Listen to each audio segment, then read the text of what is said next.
Hi, I am Janani. I am lactation councillor. இன்றைக்கி நம்ம எதை பற்றி பார்க்க போகிறோம் அப்படின்னா, பிரஸ்ட் ஃபீடிங் இல்லாமல் மற்ற பால், மாட்டுப்பால், பவுட்ரு பால் கொடுக்கறதுனால என்னென்ன குழந்தைகளுக்கு அம்மாங்களுக்கும் பிரச்சனை வருது அப்படின்னு சொல்லிட்டு பார்க்கலாம்.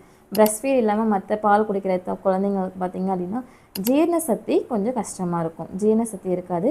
இன்ஃபெக்ஷன் ஆகிறதுக்கான வாய்ப்புகள் அதிகம். அப்போ இன்ஃபெக்ஷன்னா என்ன அப்படின்னா, குழந்தைங்களுக்கு காய்ச்சல் வர்றது, வயிற்றுப்போக்கு, வாந்தி, இந்த மாதிரி வர்றது எல்லாமே வந்துட்டு இன்ஃபெக்ஷன் எடுத்துக்கலாம். இதே பிரஸ்ட் ஃபீட் இல்லாமல் பாட்டில் ஃபீடு, பவுட்ரு பால் கொடுக்குற குழந்தைங்க பார்த்திங்க அப்படின்னா மால் நியூட்ரிஷன், ஊட்டச்சத்து குறைபாடு உள்ள குழந்தைங்களாகவும் இருக்கலாம். அதேமாரி பிரஸ்ட் ஃபீட் தவிர மாட்டுப்பால் இந்த மாதிரி கொடுக்கும்போது பார்த்திங்க அப்படின்னா குழந்தைங்க ரொம்ப குண்டாகிறதுக்கான வாய்ப்புகளும் இருக்குது. சில தாய்மார்கள் குழந்தை குண்டாக இருக்கிறது நல்லதுன்னு நினைக்கிறாங்க. அது தப்பான விஷயம். குழந்தை அந்த மாதத்துக்கான வெயிட் எவ்வளோ இருக்கணுமோ அந்த மாதிரி தான் இருக்கணும். அதுதான் வந்து நல்ல விஷயம். பிரஸ்ட் ஃபீட் இல்லாமல் மற்ற ஃபீட் கொடுக்குற குழந்தைங்களுக்கு பார்த்திங்கன்னா பின்னாடி வந்துட்டு சுகர் வரத்துக்கான வாய்ப்புகள், ப்ரெஷர் வரத்துக்கான வாய்ப்புகள்லாம் அதிகம் இருக்குது.